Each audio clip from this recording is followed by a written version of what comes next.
કોઈ વિષયના પક્ષ અને વિપક્ષમાં તર્ક વિતર્ક સાથે પોતાના વિચારોની અભિવ્યક્તિ કરવી એટલે વાદ વિવાદ. વાદ વિવાદ એ મૌખિક ભાવાભિવ્યક્તિનું અત્યંત પ્રભાવશાળી અને મહત્વપૂર્ણ રૂપ છે. આજે આપણે ધોરણ 8 હિન્દી વિષયમાં પાઠ 7 સોચ અપની અપની આ પાઠની આપણે સમજૂતી અને સ્વાધ્યાયનું સોલ્યુશન જોવાના છીએ. તો વિડીયોને અંત સુધી જુઓ અને તમારા મિત્રોને શેર કરવાનું ભૂલશો નહીં. તો ચાલો વિડીયો શરૂ કરીએ.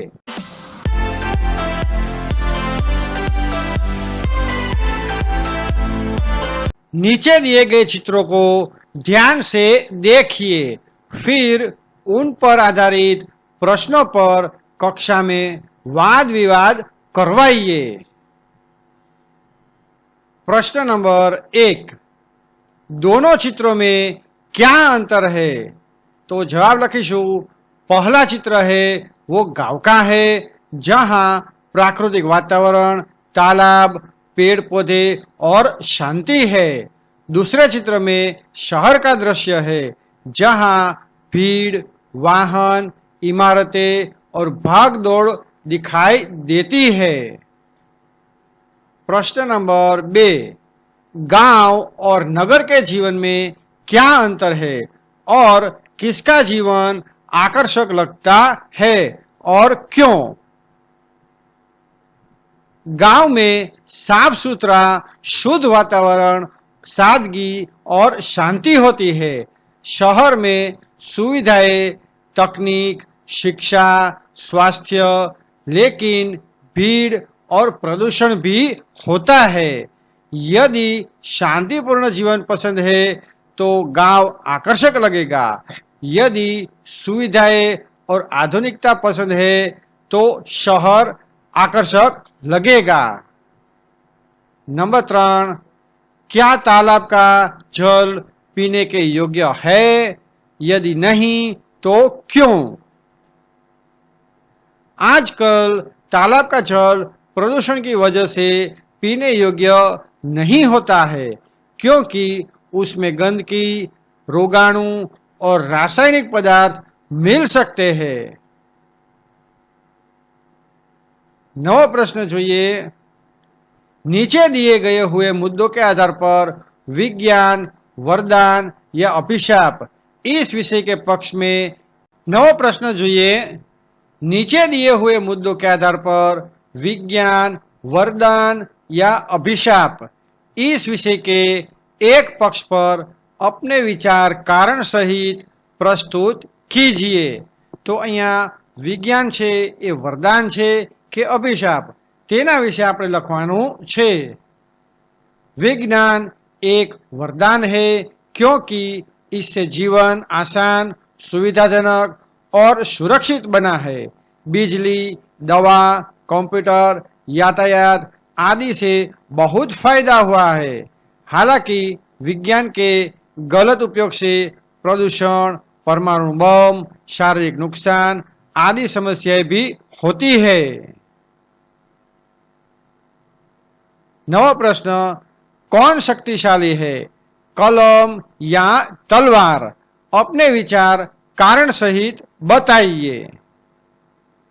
कलम अधिक शक्तिशाली है क्योंकि विचारों और ज्ञान से स्थायी परिवर्तन आते हैं, जबकि तलवार सिर्फ भौतिक परिवर्तन लाती है. दी गई सामग्री पढ़िए और उसके आधार पर प्रश्नों के उत्तर दीजिए. तो અહીંયા આપણે ન્યૂઝપેપરનું એક કટિંગ આપેલું છે તે વાંચવાનું છે અને તેના આધારે પ્રશ્ન જવાબ તૈયાર કરવાના છે. શરૂ કરીએ. नंबर 1, अंतरिक्ष की किस घटना से वैज्ञानिक उत्साहित है? जवाब थशे पृथ्वी जैसे ग्रह की खोज और उसकी बनावट वैज्ञानिकों को उत्साहित करती है. बीजो प्रश्न, पृथ्वी जैसा ग्रह बनने के लिए अंतरिक्ष में क्या स्थिति आवश्यक है? उचित तापमान, जल, ग्रह का निर्माण, जीवन की संभावना आदि स्थितियां जरूरी है. नंबर 3, रेखा खींचकर સહી જોડ મિલાઈએ. તો અહીંયા આપણે લાઈન દોરી અને આપણે જોડકા જોડવાના છે. શરૂ કરીશું. 424 प्रकाश वर्ष, 424 प्रकाश वर्ष. पृथ्वी से नए ग्रह की दूरी 1.6 करोड़ वर्ष. तो पूर्ण ग्रह बनने में लगने वाला समय 10 करोड़ वर्ष. नए ग्रह की उम्र स्पिट्जर स्पेस, तो नासा का टेलीस्कोप कैरिसिस से, तो वैज्ञानिक. तो आ रीते जोड़का जोड़वाना छे. हवे आपणे जोईशुं स्वाध्याय. स्वाध्याय में प्रश्न नंबर 1, उपसर्ग लगाकर शब्द पुनः लिखिए. तो अहींया आपने केटलाक उपसर्ग आपेला छे अने ते ज उपसर्ग अहींया आपणे लखवाना छे. तो शुरू करिए. नंबर 1, भिन्न. तो अहींया आपणे वी उपसर्ग छे ते जोड़ी अने विभिन्न शब्द लखीशुं. नंबर 2, देश. तो अहींया आपणे वी उपसर्ग छे ते लगावी अने विदेश शब्द मेळवीशुं. नंबर 3, पका. तो अहींया आपणे अध छे ते अध उपसर्ग लगावीशुं अने अध पका शब्द मेळवीशुं. नंबर 4, गम. तो गम छे त्यां अहींया आपणे दूर, दूर छे ते उपसर्ग लगावीशुं अने दुर्गम शब्द अहींया मेळवीशुं. नंबर 5, योग. तो अहींया आपणे वी उपसर्ग लगावी अने वियोग छे ते शब्द लखीशुं. नंबर 6, जीव. तो अहींया आपणे नीर छे ते उपसर्ग लगावीशुं अने निर्जीव शब्द लखीशुं. नंबर 7, बल. तो अहींया पण आपणे नीर उपसर्ग लगावी निर्बल एवो शब्द लखीशुं. नंबर 8, समझ. तो समझ में आपणे अहींया गैर उपसर्ग छे ते आपणे लखावी अने अहींया आपणे गैरसमझ शब्द लखीशुं. नंबर 9, सुविधा. तो सुविधा में आपणे अ उपसर्ग लगावी असुविधा शब्द लखीशुं. लास्ट में छे नंबर 10, वांछित. तो वांछित छे तेमां आपणे अ उपसर्ग लगावी अवांछित शब्द लखीशुं. प्रश्न नंबर 2, प्रत्यय लगाकर शब्द पुनः लिखिए.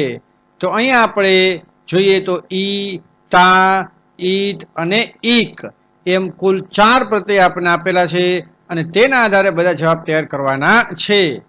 तो शुरू करिए. नंबर 1, विदेश.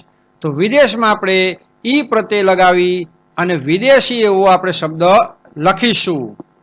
नंबर 2, प्रकृति. तो त्यां आपणे ईक प्रत्यय छे ते लगावी अने प्राकृतिक शब्द मेळवीशुं. नंबर 3, पुत्र. तो अहींया आपणे ई प्रत्यय लगावी अने पुत्री एवो शब्द मेळवीशुं. नंबर 4, लापरवाह. तो अहींया आपणे ई प्रत्यय लगावशुं अने लापरवाही एवो शब्द मेळवीशुं.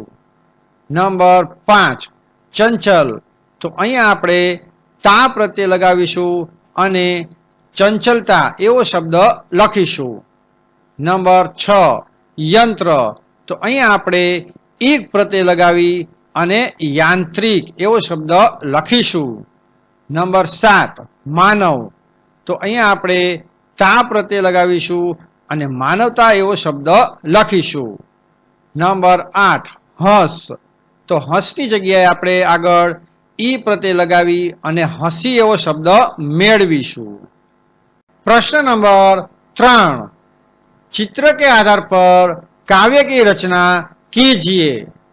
तो अहींया जोशो तो एक आवुं चित्र आपेलुं छे अने तेना आधारे जे आपणे काव्यनी रचना करवानी छे तेनी पण अहींया 2 पंक्ति आपेली छे अने आ काव्य अधूरुं छे अने तेने आपणे पूर्ण आ रीते करवानुं रहेशे. घड़ी लगी दीवार पर टिक टिक कर यूं चलती है, सोती हूं मैं बिस्तर पर समय का तू ज्ञान देती है, सुबह होने पर जगाती है, हर काम समय पर कराती है, तेरी हर टिक टिक से जीवन का मूल्य सिखाती है.